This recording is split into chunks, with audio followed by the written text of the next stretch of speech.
Congratulations, you made it to the final lecture. I realize this is long and, as a result, slow going, but you made it. For this last topic, we are looking at the effects of indirect rule in particular and the disruption of local lifeways in particular. Particularly looking at the disruption of local lifeways. This photo, by the way, is of three Fante women in what is now known as Ghana, what was then known as the Gold Coast, which was a British colony. What I mean by disruption of local lifeways is political leadership was put in power by the British in indirect rule, who backed their desires, and then they would remove and kill those who remove and or kill those who backed, who opposed British rule. So in an earlier lecture, I mentioned that the British would basically seek to find an intermediary and just tap them and work through them. But the history of colonialism, whether we're looking at what's today Afghanistan or India or Africa or the Middle East, the process wasn't just simply who's in charge, okay, we're going to work with them no matter what. There was a search for compliant supporters of colonialism, and there was little job security for indigenous leadership. I want to give you an example now on what this looked like in a particular case, and that's of Rwanda today. So Rwanda, you can see right there, is on the coast of Lake Victoria.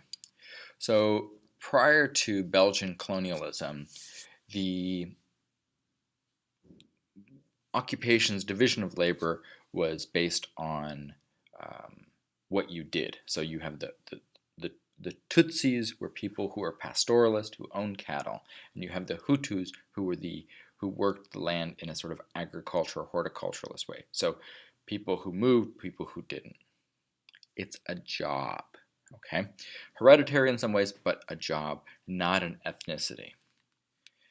The Belgians come in after World War I, and in a move to find a minority group that they can empower and therefore control, the Tutsi minority, which is 15% of the population, was given authority over the Hutus. And what was prior to, as I mentioned earlier, division of labor now became reified, now became codified, now became solidified, and there's no movement between them. This is, in effect, divide and conquer. Okay, you guys with very little power, very little percentage of the population, 15%. Now you're in charge of the other 85. So what ends up happening, and we'll see in a second here, is when there is the anti-colonial movement to drive out imperialism, it's saying we want to drive out those powerful forces that controlled us. So that is in effect the 85% saying we want to drive out the British or the Belgians, but we also want to drive out the Tutsis. Now, I want to warn you, the next photo that we're going to see is graphic in nature, so I just want you to be aware of that. In the 1990s, there was a genocide, an anti-Tutsi genocide, and part of what the anti-colonial movement in the 50s and 60s looked like was we want to drive out the settlers, we want to drive out the foreigners, and that got linked in with the Tutsis, and in really ghastly genocide and violence, nearly 1 million people were killed in 10 days of violence. So the point here is that these divisions were reified in order to benefit colonial rule. And I'm not suggesting to you that the Belgians killed 800,000 people in Rwanda in the 1990s. But I am saying that these structural pieces that are put in have consequences, intended and unintended. And I think it's important to acknowledge the long history of colonialism. Okay, the Belgians leave in the 60s. This happens in the 90s. Oh, it's not colonialism anymore. But it is, because the systems last longer than the people who put the systems in. We can see that with race and housing in America today. Redlining is over, but the consequences of segregation in terms of housing perdure. We look now at this map put out by The Economist, which is a British center-right news magazine, weekly news magazine. So if you look at this map, you have a scale here at the left: full democracy, flawed democracy, hybrid regimes, authoritarian regimes, and failed states. Now if you look at that, there's a lot more tan and red than there is green. So one may look at that and say, oh, well, Africans are unfit for democracy. They're this or that racist trope. But I want to suggest to you that the structure of indirect rule encouraged dictators. Well, part of what was happening with indirect rule is the British or French or Belgians would want to have power go through a certain individual whom they could control. And so a lot of the prior checks and balances were consolidated into one individual. So one person would get lots and lots of power. I'll give you an example from pre-colonial Swaziland in southern Africa. Pre-colonial Swaziland, the king's power was checked by the Queen Mother, that's to say his mom, and a council of commoners and royal family members. So regular people, it's intra-generational, and following that, when the British come in, women are excluded for sexist reasons. The commoners are excluded, and it's only the king's decision that was subject to approval from British administrators. So the idea here is whatever the king said, then he would only need to get approval from the British administrators. And the intent here is to ensure that power is being funneled through a colonial authority, instead of being responsible to their own people. Imagine if we gave the American president powers held by Congress, by the courts, by the state representatives, by mayors, by governors, and we gave this one individual all this power. Well, it can lead to corruption and abuse.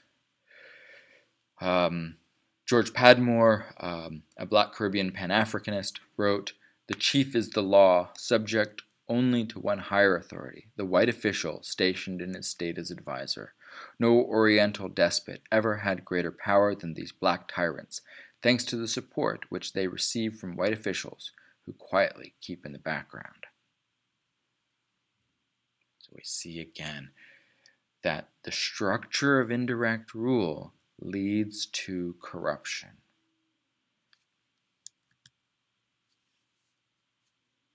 Additionally, some of these dictators or chiefs or kings, what you want to call them, would take advantage of this system. For example, one, I think it was in Tanganyika in the 1920s, the tax was collected at 7 times the rate that was demanded by the Germans. And so would collect 7 times the tax, kick some to the Germans, and keep the rest. But there was complete job security because of German colonial support or legitimacy. The British and the French try this in the 1920s to prevent this happening by giving the chiefs a fixed salary, saying, hey, well, as long as they're well paid, they're not going to be having these exploitative tax practices. And that worked to an extent. But there was still like, oh, well, I can still get more beyond my salary. Um, but these chiefs are able to stay in office as long as they are getting the okay from the colonial power. Additionally, I just want to say that not all are abusive of power. Not all indigenous leadership, of course, is abusive of power. But the structure allows for abuse of power. Sometimes we make these parallels to not all men are bad, or not all cops are bad, or not all da da da da da are bad. Well, of course not. However, the structure shelters the bad individuals from prosecution, shelters the bad individuals from, um, in this case, being pushed back by their own people. The other thing linked in with this idea of job security is that all cultures change. They necessarily change. However, indirect rule doesn't allow for change. What we have is a codification, a moving from oral to written of laws and structures at one point, say for instance in the 1880s, and then it stays in place for another 80 years without any kind of movement. So you have this stasis. This political and economic control has consequences for the lives of everyday people. So let's end here with this next slide, looking at the ways in which colonization affected people. Let's go through these piece by piece. What crimes exist? The nature of crime, the nature of law, shifts through colonialism. Who has the power to punishment? What is a just punishment? Is a just punishment to shame, to tease, to expel, to seize property? All of these things that are normally culturally constructed internally are being imposed externally.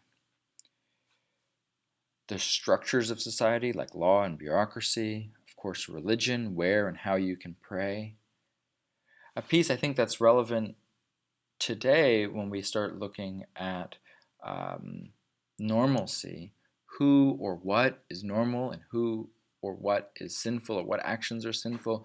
One example can be looked at is through third and fourth gender categories, sometimes referred to as intersex in some of the literature, but the idea is that third gender, especially in Latin America, Native North America, South Asia, and Southeast Asia, and is normative, is common. Homosexuality, normative, common, not sinful, if you will, in the pre-colonial literature, but the imposition of Victorian values becomes internalized and continues today into the post-colonial view of India, Pakistan, and so forth, other sorts of places that say, well, cross-dressing, what we would use the term cross-dressing today, or third gender performative behavior is sinful. Well, that's a construction of colonialism. I think an important one is environmental mismanagement. One conversation that we're seeing in this country and has been had in Australia for a while is of fire policy in the American West, in Australia, how we interact with the environment in terms of what we take out and how we treat our forests. And lastly, and a point that we've brought up many, many times is colonization led to the draining of wealth. And we'll look at India in particular because that's a very clear extreme case of huge sums of wealth being drained out of the colony, and that which being put in, let's say for instance trains in India, rails in India, is just a small drop in the bucket, and it's not put in to benefit Indians. It's put in to move soldiers and to export goods out of India. So colonization affected peoples in so many ways. Um, and there are therefore so many reasons why colonized people sought to end colonial rule. And this is where we go next week, and we look at two case studies, India and Algeria. Thanks for making it all the way to the end. You did it.